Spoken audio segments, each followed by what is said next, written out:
jagalah sikap, jagalah mulut. Bicara sama siapapun harus hati-hati, pakai perasaan, walaupun sekedar anak kecil, walaupun perempuan, walaupun karyawan, walaupun pembantu kita, bicara yang sopan. Karena orang kecil pun bisa sakit hati. Kalau dia sakit hati pun nanti ada keluarga yang punya ilmu hitam, bahaya, kan begitu?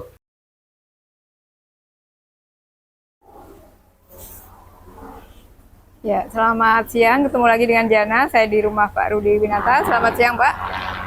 Selamat siang Mbak Jana, selamat siang Bapak Ibu. Ya, ini ada seorang bos garmen yang takut keramaian, Pak. Nah, sebelumnya si ibu bos ini mengatakan pegawainya gila. Nah, kemudian pegawainya pulang kampung, ternyata kakeknya Raja Lea dan si bos dileain. Iya, jadi Bapak Ibu ini ada satu cerita menarik dan ini juga pelajaran bagi kita. Hati-hatilah menjaga mulut dan selalu bicara sopan terhadap siapapun, walaupun kelihatannya orang sederhana, karyawan kita, orang miskin, orang kecil, tapi kita hormat sama orang. Jadi begini Pak Jana, saya kedatangan seorang pengusaha yang cukup makmur, seorang ibu. Dia bilang sama saya, Pak Rudi, saya ini tiba-tiba takut keramaian. Padahal tadinya normal Pak, tiba-tiba takut keramaian. Takut bagaimana Bu? Pak, awalnya saya kalau di jalan ada macet, saya takut. Langsung saya pengen pulang, saya tarik bajunya supir saya, pulang saya juga. Supirnya bilang apa? Ya supirnya bilang, iya Pak, di baju saya sampai banyak yang putus Pak kancingnya Pak. Ditarik sama ibu Pak, jangan sobek baju saya. Jadi cuma lampu merah. Bu, sabar cuma lampu merah, setelah juga jalan, pulang balik, putar balik sekarang. Tarik bajunya supirnya, sampai supir itu harus putar balik langsung di tempat. Padahal cuma lampu merah. Saya merasa Pak, akhirnya tambah parah. Saya mau keluar dari rumah, sudah mau pergi, ada tetangga, nggak jadi keluar. Ngintip tuh sampai tetangganya pergi, tetangga nggak jadi pergi. Akhirnya semakin parah. Saya lagi di kamar, mau keluar dari kamar, mau keluar kamar tidak berani.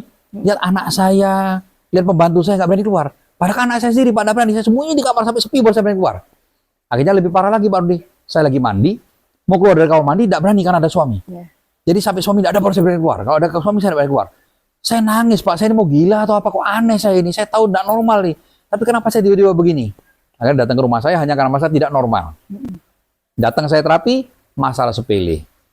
Jadi ibu ini punya garmen dan di garmen ada seorang karyawan cewek yang memang bandel, dikasih tahu bantah terus, ngelawan terus, masih muda, dikasih tahu ngelawan dan terus melakukan kesalahan. Akhirnya sama ibu ini suka dimarahin. Gila kamu ya, enggak punya otak, gila kamu ya.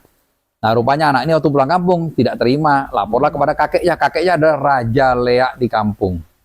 Ini cucu kesayangan. Bagaimana cucu kesayangan yang dari kecil digendong-gendong dibilang gila, tidak terima. Maka dikeluarkan ibu pengelakan kakek itu, dileainlah bosnya. Kamu bilang cucu saya gila, kamu tak bikin gila. Jadi ibu itu menjadi seperti orang gila. Begitu saya terapi, kita keluarkan leaknya, pakai kalung galaksur, minum airnya, langsung oke, bilang apa sama karyawannya. Nanti dari sini kita langsung ke Kuta ya, saya mau makan di Kuta.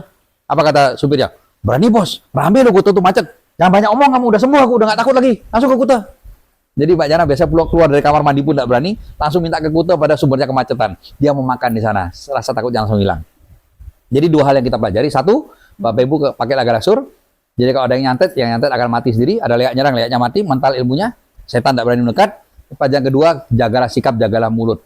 Bicara sama siapapun harus hati-hati, pakai perasaan. Walaupun sekedar anak kecil, walaupun perempuan, walaupun karyawan, walaupun pembantu kita, bicara yang sopan. Karena orang kecil pun bisa sakit hati. Kalau dia sakit hati pun nanti ada keluarga yang punya ilmu hitam, bahaya, kan begitu. Nah kabar bagus, sudah ada galaksur, kita akan aman. Tapi tetap perlu menjaga mulut Bapak Ibu. Saya tidak menasihati Bapak Ibu, saya pun juga sama, kita harus selalu menjaga sikap, jangan menyakiti hati orang lain. Nah tapi kalau mau aman, pakailah galaksur, dimanapun kita akan aman. Kalau dari awal Ibu itu pakai galaksur, disantet sudah nggak mempan. Nah demikian Mbak Jana, demikian Bapak Ibu. Iya, terima kasih. Semoga cerita tadi menginspirasi untuk kita semua. Terima kasih.